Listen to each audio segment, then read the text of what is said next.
देखो, मैंने 13 hours per day regular basis पे काम किया है एंड रिलीज़ के टाइम 17 आवर्स पर डे भी काम किया है। स्टिल ऐसा इन्वायरमेंट भी टॉक्सिक नहीं था। Hi everyone, welcome to this video. आज हम वर्क लाइफ बैलेंस के बारे में बात करेंगे। मैं देखो लास्ट 7 ईयर से हूँ आईटी इंडस्ट्री में एंड मैं आपसे अपने एक्सपीरियंस शेयर करूँगा। मैंने स्टार्टअप्स में भी काम किया है, मिड साइज़ कंपनी में भी काम किया है, प्रोडक्ट बेस्ड कंपनीज़ में काम किया है, एमएनसी में काम किया है। तो मैं अपनी एग्जांपल्स आपसे शेयर करूंगा कि कैसा वर्क लाइफ बैलेंस था। एज अ फ्रेशर मैंने कितना ज़्यादा काम किया है, जब मेरे पास एक्सपीरियंस था तब मैंने कितना काम किया है। तो डिटेल में हम इस टॉपिक के बारे में बात करेंगे। देखो, अगर आपके कुछ डाउट्स हैं या क्वेश्चंस हैं तो ज़रूर कमेंट करना। मैं ऑलमोस्ट हर एक कमेंट का रिप्लाई करता हूँ एंड हमारी कम्युनिटी से भी लोग रिप्लाई करते हैं। अभी तक अगर आपने चैनल को सब्सक्राइब नहीं किया तो सब्सक्राइब भी कर लेना। सबसे पहले मैं आपको ये बात बता देता हूँ कि अगर वर्क लाइफ बैलेंस अच्छा नहीं है, टॉक्सिक इन्वायरमेंट है, तो वो आपकी हेल्थ पे भी इम्पैक्ट करता है। आपकी मेंटल हेल्थ भी ख़राब होती है, फिजिकल हेल्थ भी ख़राब होती है एंड थोड़े टाइम के बाद आपको बर्नआउट हो जाता है। मतलब आप अच्छे से काम नहीं कर पाते हो, आपके स्लीप साइकिल डिस्टर्ब हो जाते हैं, आपकी प्रोडक्टिविटी भी डिक्रीज़ हो जाती है। तो इसलिए अगर आप आईटी इंडस्ट्री में हो एंड आपका बर्नआउट हो गया है तो आपके लिए बहुत डिफिकल्ट हो जाएगा अपनी जॉब को सस्टेन करना। इसलिए वर्क लाइफ बैलेंस अच्छा होना चाहिए, तभी आप इंडस्ट्री में ग्रो कर पाओगे। अब मैं आपको अपनी स्टोरी बताता हूँ। मैंने सबसे पहले एक स्टार्टअप ज्वाइन किया था एंड जैसे ही मैं कॉलेज से आया था तो मुझे सिंपल कोडिंग लैंग्वेजेस के बेसिक्स आते थे, कंसेप्ट्स मुझे पता थे, जैसे क्लास क्या होता है, डिज़ाइन पैटर्न्स क्या होते हैं, इनहेरिटेंस क्या होता है, थ्रेडिंग क्या होता है एंड बेसिक प्रोजेक्ट्स मैं बना लेता था। बट फर्स्ट टाइम मैं ऐसे प्रोजेक्ट्स पे काम कर रहा था जो क्लाइंट्स यूज़ कर रहे हैं, यूज़र यूज़ कर रहे हैं। जो मैं कोड लिख रहा हूँ वो प्रोडक्शन पे जा रहा है। मतलब अगर मैं कोई फीचर बिल्ड कर रहा हूँ तो उससे मिलियंस ऑफ यूज़र इंटरेक्ट करेंगे। तो सबसे पहले ये बात समझ लेते हैं कि जो कंपनी में काम होता है वो बहुत ही डिफरेंट होता है। जो आप कॉलेज में सीखते हो वो सब कंसेप्चुअल चीज़ें होती हैं। इसलिए मैं प्रीवियस वीडियोस में भी कहता हूँ कि आप sample project banana and sample project भी आप वही बनाना जो इंडस्ट्री में अभी यूज़ हो रहा है। मतलब जो अभी लाइब्रेरीज यूज़ हो रही हैं, फ्रेमवर्क यूज़ हो रहे हैं, जो डिज़ाइन पैटर्न यूज़ हो रहे हैं, आपने उन्हीं से एक प्रोजेक्ट बनाना है। तो मैं आपको बताता हूँ क्या हुआ कि मेरे मैनेजर ने मुझे एक टास्क दिया जिसमें मुझे बटन्स बनाने थे एंड उन बटन के क्लिक पे एक एपीआई कॉल करनी थी। मतलब एक वेब पेज पे मैं बटन बना रहा था। लेट से यूज़र क्लिक करेगा माई ऑर्डर्स पे तो उसको अपने प्रीवियस ऑर्डर दिखेंगे। अगर वो रिफ़ंड स्टेटस पे क्लिक करेगा तो उसको रिफ़ंड का प्रोसेस पता लग जाएगा। तो मतलब इस टाइप से मुझे फंक्शनैलिटी ऐड करनी थी। देखो, अगर ये सिंपल सा टास्क अगर मैं अभी करूँगा तो मुझे अराउंड 1 आवर लगेगा, बट एज अ फ्रेशर मुझे 4 से 5 दिन लगे थे इस फीचर को बिल्ड करने में। मुझे पता ही नहीं था कि मैं एपीआई कॉल कर रहा हूँ तो उसको एसिंक्रोनसली कैसे हैंडल करना है, रिस्पांस के ऑब्जेक्ट को कैसे वेरीफाई करना है, रिक्वेस्ट का ऑब्जेक्ट कैसे बनाना है, यूआई को रिएक्टिवली कैसे अपडेट करना है। तो ये सारी चीज़ें मुझे सीखनी पड़ी। तो इसीलिए एज अ फ्रेशर अगर आप ज्वाइन कर रहे हो तो वर्क लाइफ बैलेंस पे आपको ज़्यादा फोकस नहीं करना चाहिए। मेरे ओपिनियन में आपको अपनी लर्निंग्स पे फोकस करना चाहिए। जैसे अगर मैं उसी टास्क पे वर्क लाइफ बैलेंस पे फोकस करता, मतलब अगर मैं रोज़ 8 घंटे ही काम करता तो हो सकता है 1 हफ्ता लग जाता या उससे भी ज़्यादा लग जाता। इससे मेरी इमेज भी ख़राब होती कंपनी में एंड मेरी ग्रोथ भी इम्पैक्ट होती।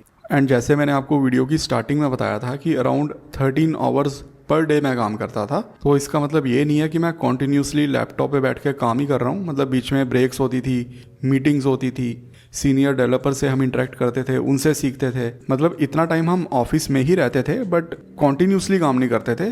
बीच में जैसे लंच ब्रेक भी होती थी, इवनिंग ब्रेक भी होती थी। ऑफिस में एक गेम रूम भी था, वहाँ पर भी लोग खेलते थे। तो सारी चीज़ें हम करते थे। जब रिलीज़ का टाइम होता था, मतलब जब हमारा टास्क प्रोडक्शन में जा रहा है, तो उस टाइम हम पुश करते थे, लेट नाइट भी वर्क करते थे। स्टिल मैंने आपको जैसे बताया था कि ये इन्वायरमेंट भी टॉक्सिक नहीं था। वो मैं इसलिए कह रहा था क्योंकि देखो, जब हम काम ज़्यादा करते थे तो वो काम अप्रिशिएट होता था। मतलब अगर हमने 1 मंथ ज़्यादा काम किया तो नेक्स्ट मंथ मैनेजर हमें इतना ज़्यादा काम नहीं देता था। अगर कोई लीव ले रहा है तो उसकी लीव्स भी ईजिली अप्रूव हो जाती थी। प्लस जितना हम हार्डवर्क करते थे उसके अकॉर्डिंग हमें ग्रोथ मिलती थी, प्रमोशंस मिलते थे। तो जब आप इस तरीके से काम करते हो तो आप मोटिवेटेड भी फील करते हो एंड जब आप मोटिवेटेड फील कर रहे हो तो आपकी मेंटल हेल्थ इतनी ज़्यादा नहीं ख़राब होती। लेकिन जैसे जैसे आप एक्सपीरियंस गेन करते हो ये चीज़ें सेम नहीं रहती हैं, क्योंकि एज अ फ्रेशर आपके पास ज़्यादा स्पेयर टाइम होता है। आपको घर की ज़्यादा रिस्पॉन्सिबिलिटीज़ नहीं होती हैं। मोस्ट प्रोबेबली आप अनमैरिड होगे, आपको ईएमआई नहीं पे करनी होगी, आपके पेरेंट्स भी यंग होंगे तो घर की रिस्पॉन्सिबिलिटी भी नहीं होगी। बट जैसे जैसे आप एक्सपीरियंस गेन करोगे, लेट 20s पे पहुंचोगे तो आपकी रिस्पॉन्सिबिलिटीज़ घर में भी इंक्रीज़ होती जाएंगी। तो अब समझते हैं कि जब आपके पास 2 ईयर्स का एक्सपीरियंस है तब आपका वर्क लाइफ बैलेंस कैसा होना चाहिए। मेरा वर्क लाइफ बैलेंस कैसा था जब मेरे पास 2 ईयर्स का एक्सपीरियंस था। तो 2 ईयर्स के एक्सपीरियंस में आप SD2 में ट्रांजिशन हो रहे होते हो। मतलब फ्रेशर नहीं रहते हो आप, आपको टास्क करना आता है, आप काम कर सकते हो बट आप कम्प्लेक्स प्रोजेक्ट पे काम नहीं कर सकते। डिज़ाइन पैटर्न्स का आपको नॉलेज होता है, बट ऐप का आर्किटेक्चर आप इंडिपेंडेंटली डिज़ाइन नहीं कर सकते हो। तो जब मैं एज अ SD2 वर्क कर रहा था तब मेरा वर्क लाइफ बैलेंस इंप्रूव हो गया था, बिकॉज काम मैं जल्दी कर लेता था। सिंपल टास्क होते थे बट वो अब जल्दी हो जाते थे, इसलिए 13 आवर्स के लिए काम नहीं करना पड़ता था। अराउंड 10 आवर्स में काम करता था पर डे।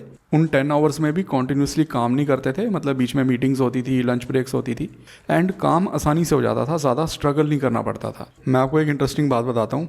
हमारे साथ एक सीनियर डेवलपर थे जो अराउंड 6 ईयर से कंपनी में काम कर रहे थे। तो वो बहुत ज़्यादा काम करते थे, मतलब वो सैटरडे संडे को भी काम करते थे, लेट नाइट काम करते थे, एंड उनका कॉन्टीन्यूसली इतना ज़्यादा काम रहता ही रहता था। तो उनको देख के हम लोग भी सोचते थे कि यार हम भी ज़्यादा काम करें, हम भी ज़्यादा पुश करें अपने आप को। तो उन्होंने अराउंड 7 ईयर्स तक कंपनी में काम किया, उसके बाद स्विच किया। जब उन्होंने स्विच किया तो मुझे पता चला कि उनके पास 1 करोड़ के ESOPs थे कंपनी के, एंड स्विच करते टाइम उन ESOPs की वैल्यू थी अराउंड 30 करोड़।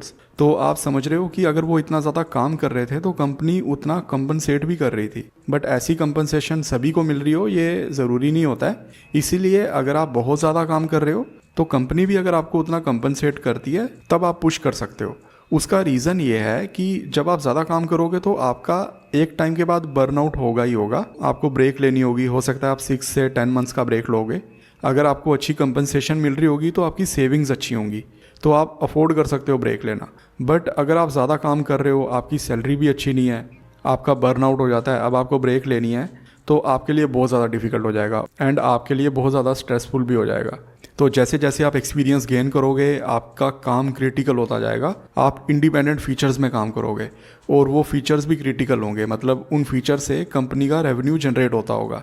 तो अब समझते हैं जब आपके पास अराउंड 5 ईयर्स का एक्सपीरियंस है तो वर्क लाइफ बैलेंस कैसा होता है। तो 5 ईयर्स के एक्सपीरियंस में आप सीनियर डेवलपर बनते हो एंड ईजिली आप 40 to 50 लाख का पैकेज अर्न कर रहे होगे एज अ सीनियर डेवलपर। तो कंपनी क्या करती है, आपको क्रिटिकल प्रोजेक्ट्स देती है, आप इंडिपेंडेंटली काम करते हो, मतलब आप मेंटर भी करते हो जूनियर्स को, एंड सारी रिस्पॉन्सिबिलिटी प्रोजेक्ट की आपके पास होती है। अगर आप फ्रंट एंड इंजीनियर हो तो डिज़ाइनर टीम से साइन ऑफ आप ही लेते हो, बैक एंड टीम से भी आप साइन ऑफ लोगे। अगर आप as a back end engineer काम कर रहे हो तो आपको सारी टीम्स को सिंक करना होगा। अगर आप डेटाबेस में कुछ चेंज कर रहे हो तो आपको प्रॉपर डॉक्यूमेंटेशन बनानी होगी, साइन ऑफ लेने होंगे सीनियर इंजीनियर्स के, तो रिस्पॉन्सिबिलिटी इंक्रीज़ हो जाती है। अगर आपसे छोटी सी भी मिस्टेक होती है तो पूरा फीचर ब्रेक हो सकता है, मतलब बग आ सकता है, एंड कुछ केसेस में तो ऐप क्रैश भी कर सकती है। मतलब इतना क्रिटिकल फीचर्स पे आप काम करते हो, बट इतना डिफिकल्ट नहीं है ये करना, बिकॉज जब आप काम कर रहे हो तो आपको एक्सपीरियंस के साथ चीज़ें पता लग जाती हैं, तो इतनी ज़्यादा गलतियाँ नहीं होती हैं।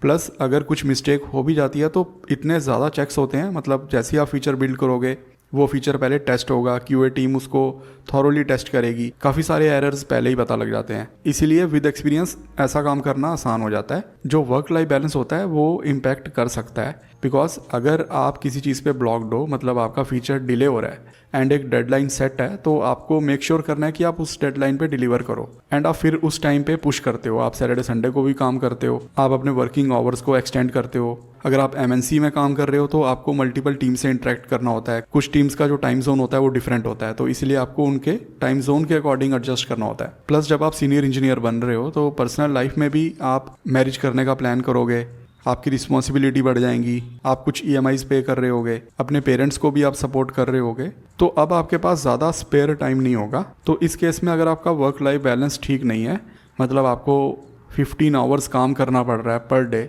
एंड अगर आपको अच्छी कंपनसेशन भी नहीं मिल रही है, तो मेरे ओपिनियन में आप स्विच कर सकते हो। एंड जैसे मैंने आपको पहले भी बताया है कि अलग अलग डोमेन्स की ग्रोथ अलग रहती है। एज अ फ्रेशर जब आप ज्वाइन करोगे तो ऑन एन एवरेज आपको 6 लाख का पैकेज मिल रहा होगा, ऑलमोस्ट हर एक कंपनी में इतना मिल जाता है, एंड हर एक डोमेन में भी इतना मिल जाता है।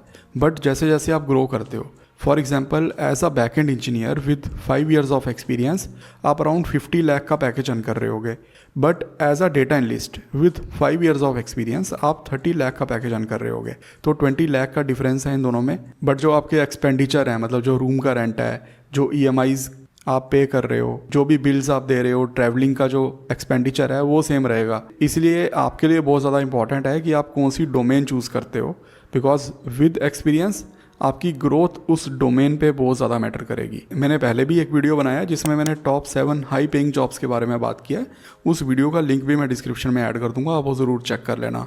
आई होप आपने इस वीडियो में कुछ नया सीखा होगा। अगर आपके कुछ डाउट्स हैं या मैंने कुछ मिस कर दिया तो आप ज़रूर कमेंट करना। अभी तक अगर आपने चैनल को सब्सक्राइब नहीं किया तो सब्सक्राइब भी कर लेना।